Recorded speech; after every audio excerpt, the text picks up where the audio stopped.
प्रजापति दक्ष ने भव्य यज्ञ का आयोजन किया है तो मां सती यज्ञ में जाने के लिए उत्साहित हो गई, तैयार हो गई। पिता दक्ष से पूछा, पिताश्री, आपने तो सभी देवी देवताओं को यज्ञ में निमंत्रित किया है, परंतु आपने आपके जमाई और मेरे पति परमेश्वर भगवान शिव जी को यज्ञ में निमंत्रित क्यों नहीं किया?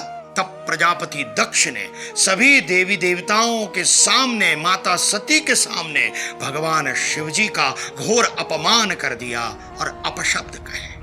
अपने पति परमेश्वर भगवान शिव जी का अपमान माता सती सहन नहीं कर पाई और यज्ञ कुंड में उन्होंने स्वयं की आहुति दे दी। उसी समय भगवान शिव क्रोधित होकर अवतरित हुए और देवी सती की छाया शरीर को कभी सिर पर, कभी हाथ में, कभी कंधों पर धारण कर तांडव नृत्य शुरू कर दिया। तांडव से समस्त सृष्टि का विनाश न हो, इसलिए भगवान विष्णु ने सुदर्शन चक्र चलाकर उस छाया देह के 51 भाग कर दिए और वो भाग जिन जिन स्थानों पर गिरे उस प्रत्येक स्थान पर एक दिव्य ऊर्जा स्रोत की निर्मित हुई और 51 शक्तिपीठों का निर्माण हुआ।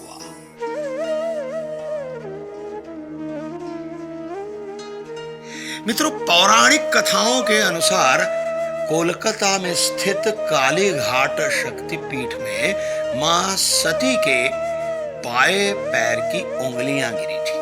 यहाँ शक्ति के रूप में देवी कालिका और भैरव नकुलीश विराजमान है। प्रत्येक देवी भक्त के मन में यह तीव्र उत्कंठा और तीव्र इच्छा होती ही है कि काली घाट शक्तिपीठ सहित सभी के सभी 51 शक्तिपीठों के दर्शन करे और वहां की दिव्य ऊर्जा प्राप्त करे। किंतु आज इन देशों में स्थित पवित्र शक्तिपीठों का दर्शन इन देशों में जाकर करना प्रत्येक देवी भक्त के लिए संभव नहीं हो पाता।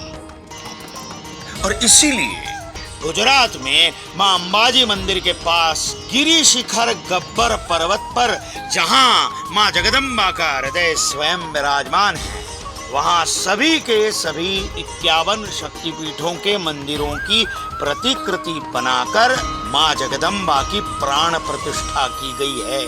यहाँ सभी मंदिर केवल शक्तिपीठों की प्रतिकृति नहीं, अपितु यहाँ के शक्तिपीठों की पूजन विधि भी मूल शक्तिपीठों की पूजन विधि के अनुसार ही की जाती है। और देर किस बात की, चलो अंबाजी माँ के हृदय के पास, चलो गुजरात पवित्र यात्रा धाम विकास बोर्ड और गुजरात टूरिज्म आपकी प्रतीक्षा कर रहा है। चलो अंबाजी, जय अंबाजी।